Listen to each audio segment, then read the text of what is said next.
Welcome back to my YouTube channel, today's video where we dive deep into one of the most fascinating topics in the world of coin collecting, rare errors, and numismatic treasures, and today we are going to talk about the 1981 cent coin, a coin that many people might think of as just an ordinary penny, but in the eyes of collectors and experts it has become a piece worth as much as $3 million because of the incredible errors and mistakes that occurred during its minting, making it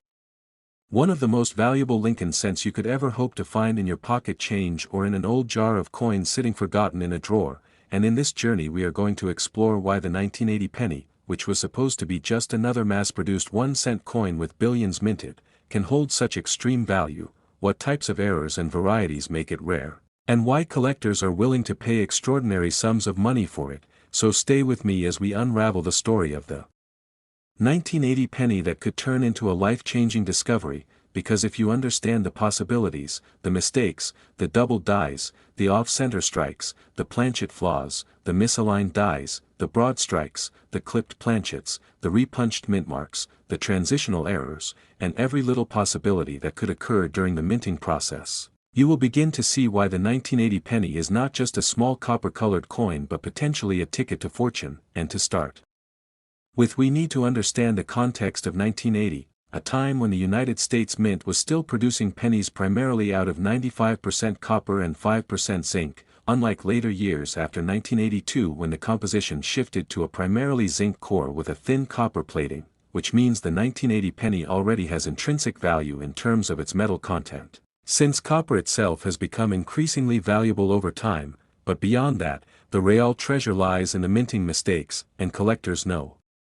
that errors create rarity, rarity creates demand, and demand drives prices to astronomical levels, and one of the most famous types of errors that can be found in the 1980 penny is the double die error, where the coin's design appears doubled because the die that strikes the coin was misaligned or impressed more than once, creating visible doubling in areas such as the lettering of Liberty, the motto, "In God We Trust," or the date itself, 1980, and when this type of doubling is strong and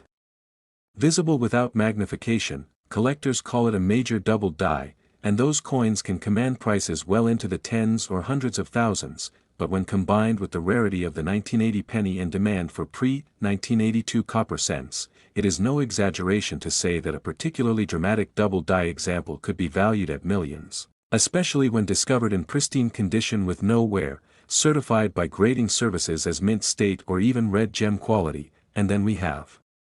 off-center strikes, another fascinating error where the coin is not properly centered between the dies during striking, resulting in a coin that has part of the design missing or shifted toward one side, and if the date 1980 is still visible on such an off-center strike, it becomes especially valuable, because collectors always want to see the date to authenticate the error, and the further off-center the strike, the rarer and more desirable the coin becomes. And when you combine an off-center strike with high-grade condition and a clear date, you could be looking at a 1980 penny worth tens of thousands and potentially more in rare cases. Now another possible error that boosts value is the broad strike error, where the collar that normally holds the coin in place during striking fails, allowing the metal to spread out flat and wide beyond its normal boundaries, creating a coin that looks stretched or larger than normal. And these broad strike errors on 1980 pennies are collectible and valuable because they showcase a dramatic mistake in the minting process. Then there are clipped planchet errors, where a portion of the blank metal disc was accidentally cut improperly, leaving a curved or straight clip on the coin, and when combined with strong detail and a visible date, such clipped planchet 1980 pennies can fetch strong prices in the collector's market. And speaking of planchet errors, there are even more dramatic possibilities such as wrong planchet errors, where a 1980 penny was accidentally struck on a planchet meant for a dime, a nickel, or even a foreign coin, and these extremely rare occurrences are among the most sought-after errors in all of numismatics, because they represent a total failure of the minting process and create coins that should never exist. And when one of these wrong planchet errors comes from a date like 1980, with collectors eager to obtain unique examples, the price can skyrocket into the hundreds of thousands or even millions. Then we have die cracks and die breaks, where the dies used to strike coins develop cracks, leaving raised lines or blobs of metal on the coin's surface, and though minor cracks may not add much value, major die breaks, sometimes referred to as cuds, can significantly increase desirability. especially when dramatic and covering large areas of the design. And some 1980 pennies with large die breaks have sold for amazing amounts because they are so visually striking. Another category to consider is the repunched mint mark, or RPM, which is an error that occurs when the mint mark, such as a D for Denver or S for San Francisco, was punched more than once in slightly different positions, creating a doubled or even tripled appearance, and in 1980 this was still possible because mint marks were hand-punched into dies, so repunched mint mark varieties exist and can be highly collectible, and the stronger the repunching, the higher the demand, making some examples extremely valuable. Now imagine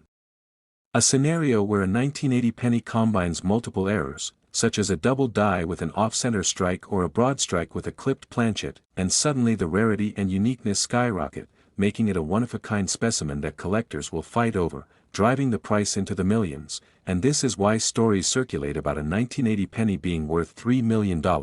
because when the right error, condition, and demand align, the sky is the limit for how much someone is willing to pay. And beyond the physical errors themselves, another factor that increases the value of 1980 pennies is their condition, because most pennies from circulation are worn, scratched, or discolored, but those that have been preserved in mint state with original red luster can be worth exponentially more, especially when paired with rare errors, and grading services like PCGS and NGC play a huge role here, certifying coins as MS65, MS66, MS67, or even higher, and each bump in grade can add thousands or tens of thousands to the value, and because collectors are always chasing the highest graded examples, competition can become fierce, which further drives up the price. And let's not forget about transitional errors, which occur when the mint changes metal compositions or designs, and sometimes mistakes slip through. Though the official composition change from copper to zinc happened in 1982, it is possible for experimental planchets or leftover materials to have been struck in 1980, creating transitional rarities, and such a discovery would undoubtedly be worth millions because it would represent a unique piece of US mint history. Now think about the possibilities. You might have a jar of old coins at home, you might have inherited a collection from family, or you might simply receive change at a store and unknowingly hold a 1980 penny with one of these extraordinary errors. And the idea that a coin with a face value of just 1 cent could actually be worth $3 million is what makes the hobby of coin collecting so thrilling and magical, because treasures are still out there waiting to be found, and collectors, dealers, and enthusiasts constantly search rolls of pennies, boxes of bank-wrapped coins, and estate collections hoping to stumble upon such a rarity. And the stories of life-changing finds are real, where ordinary people discover extraordinary coins and suddenly possess something that numismatic experts will appraise at astronomical values. And when you hold a 1980 penny and examine it under a magnifying glass or microscope, you are not just looking at a piece of copper, you are looking at the possibility of a double die with strong doubling on liberty or the motto. You are looking for off-center designs that reveal dramatic minting blunders. You are searching for clipped edges that tell the story of a faulty blank preparation. You are checking the mint mark closely for signs of repunching. You are considering whether the coin might be struck on a wrong planchet.